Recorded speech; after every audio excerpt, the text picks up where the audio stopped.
Hello, Diamond of the country. How are you? I hope you are well.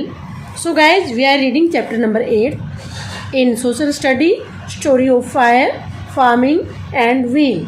So, today we will read page number 262. And the point is the invention of the wheel. अब wheel का invention कैसे हुआ, आविष्कार कैसे हुआ? Let's start. Early man must have noticed round objects like logs of wood and stones rolling down the hills. आदि मानव ने संभवतः ऊंचे पर्वतों से किसी स्टोन को, इनके हिल के ऊपर से किसी स्टोन को या लकड़ी के गुटके को लुढ़कते हुए देखा होगा. This might have given them the idea. इसने ही उसको ये विचार दिया होगा क्या, व्हील का, that round things move much easily on land, कि जो गोल चीज़ें होती हैं वो धरती पर आसानी से मूव करती हैं. So they must have attached log under the sledge.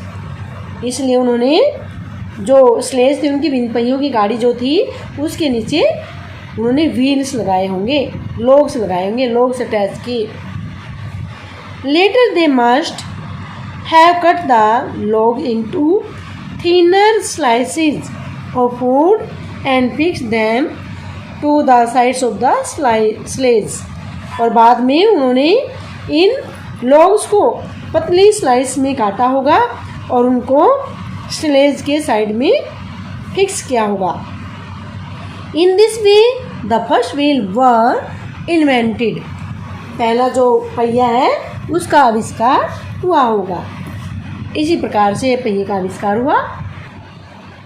The sledge could now be pulled easily on uneven land also. अब स्लेज को ऊबड़ खाबड़ जमीन पर भी आसानी से पुल किया जा सकता था. The invention of the wheel brought about a big change in their life. जो व्हील की इन्वेंशन थे, पहिए का जो आविष्कार था, इससे उनके जीवन में एक बहुत बड़ा बदलाव आ गया. Land travel became easier than and faster. जो आपका लैंड ट्रेवल था वो क्या बन गया, आसान हो गया और तीव्र हो गया. The invention of the wheel is considered to be the most important invention in the history of mankind. पहिए का जो आविष्कार है मानव की हिस्ट्री में सबसे महत्वपूर्ण आविष्कार माना जाता है. Now you know how fire farming and the wheel were invented by early men. अब आपको पता चल गया है कि आदि मानव ने किस तरह से आग, खेती बाड़ी और पहिए का आविष्कार किया. Even the idea of making houses and the first villages is a gift from early man. यहाँ तक कि जो घर बनाने का और पहला गांव बसाने का जो आइडिया है वह भी आदि मानव की तरफ से एक उपहार है, एक गिफ्ट है आपके लिए. Next point, some stone to metal tools and weapons. From stone to metal tools and weapons, यानी कि पत्थर के औजारों से धातु के टूल्स और वेपन्स तक, इनके औजारों और हथियारों तक पढ़ेंगे हम किस तरह से पत्थर के हथियार जो हैं उनसे टूल्स और पत्थर के हथियार की जगह पर मेटल के हथियार और टूल्स बनने लगे. The earliest tool were made of stone. सबसे पहले जो हमारे टूल थे, औजार थे, वो किससे बनते थे, स्टोन से. Therefore the historians called this age as the Stone Age. इसलिए जो इतिहासकार हैं इस युग को स्टोन एज कहते हैं. क्यों कहते हैं स्टोन एज, क्योंकि यहाँ पर टूल्स और वेपन सभी स्टोन से बनता था. इसलिए much later in the story of human development, man noticed that when some stone were heated, a substance oozed out from them. अब जो बाद में जो आदिमानव है उसने क्या डेवलपमेंट की, उसने ये बात देखा कि जब किसी स्टोन को गर्म किया जाता है, किसी भी पत्थर को गर्म किया जाता है, एक कोई पदार्थ ओज मीन उससे अलग हो जाता है, यानी कि बहकर चल पड़ता है, उसके अंदर से कोई तरल पदार्थ बाहर की तरफ बहकर चलता है, ये बात उसने देखी। दिस सब्सटेंस वाज मेटल, और जो ये पदार्थ बहकर पत्थर के अंदर से बहकर निकला, ये क्या होता था? मेटल, कोई धातु होती थी। जैसे आज आपका जो ब्रास है, स्टील है, आयरन है, ये सभी क्या होते हैं बेटा? मेटल होते हैं। गोल्ड होता है, सिल्वर होता है, सभी मेटल होते हैं। Metal is much harder than stone, और जो मेटल होता था वो स्टोन की अपेक्षा ज़्यादा मजबूत होता था, सख्त होता था। The discovery of metal was another step in human progress. अब जो मेटल का जो डिस्कवरी था वह मानव की प्रोग्रेस में एक और स्टेप था। क्या था?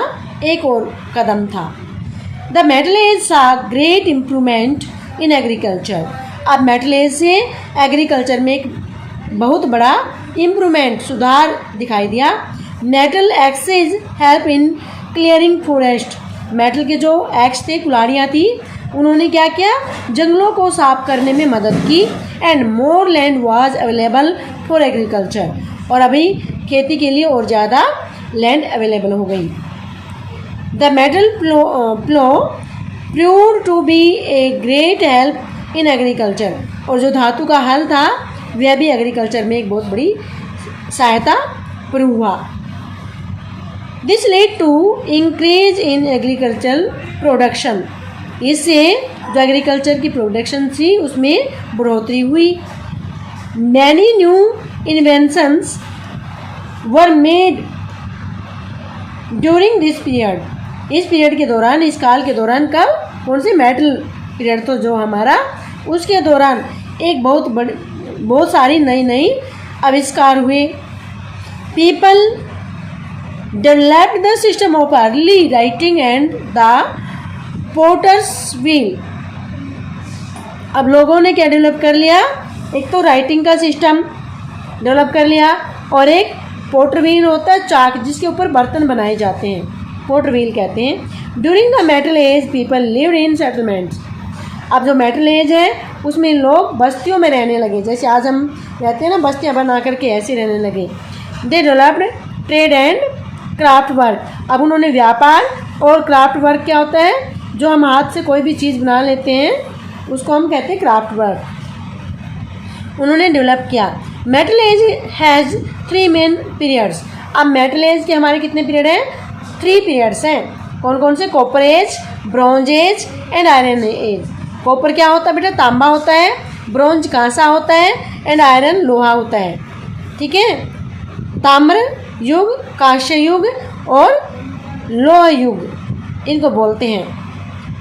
The best known bronze age civilisation are, यानी कि जो ब्रॉन्ज एज की सबसे अच्छी सिविलाइजेशन जानी जाती है कौन सी है? इजिप्टियन, यानी कि मिस्र की सभ्यता, मेसोपोटामिया और हड़प्पा जो हमारे इंडिया में होती है।